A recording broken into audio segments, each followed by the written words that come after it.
புதிய தமிழகம் கட்சி தலைவர் கிருஷ்ணசாமி செய்தியாளர்கள் சந்தித்து வருகிறார். அதன் நேரடி காட்சிகளை இப்போது பார்க்கலாம்.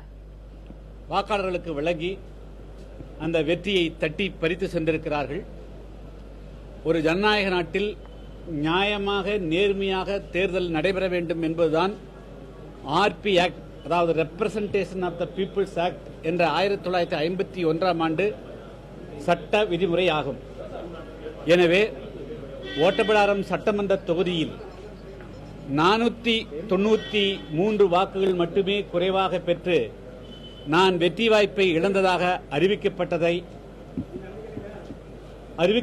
முழுக்க சட்டவிரோதமானது.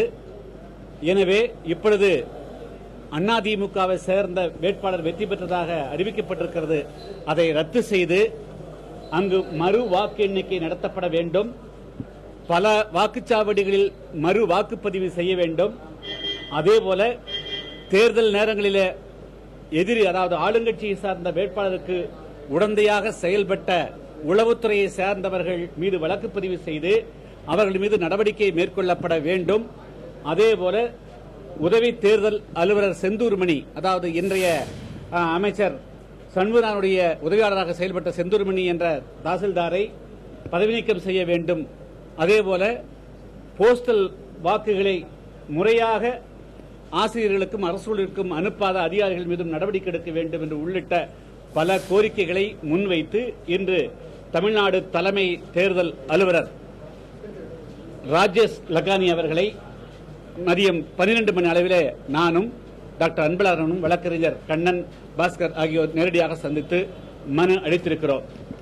அதாவது அண்மையில் நடைபெற்ற சட்டமன்ற தேர்தலை பொறுத்தமட்டிலும் ஒரு ஜனநாயக நாட்டில் நடைபெற்ற தேர்தலைப் போல நடைபெறவில்லை. ஒரு ராணுவ ஆட்சியில் எப்படி அச்சத்தோடும் அல்லது பயமுறுத்தலோடும் தேர்தல் நடத்தப்படுமோ அதுபோலதான் தேர்தல் நடத்தப்பட்டது. முழுக்க தேர்தலை வாக்காளர்களுக்கு பணம் கொடுத்து வாக்குகளை வாங்கக்கூடிய தேர்தலாகத்தான் இருந்தது. ஒட்டுமொத்தத்தில் தமிழகத்திலே நடைபெற்றது ஜனநாயக படுகொலை.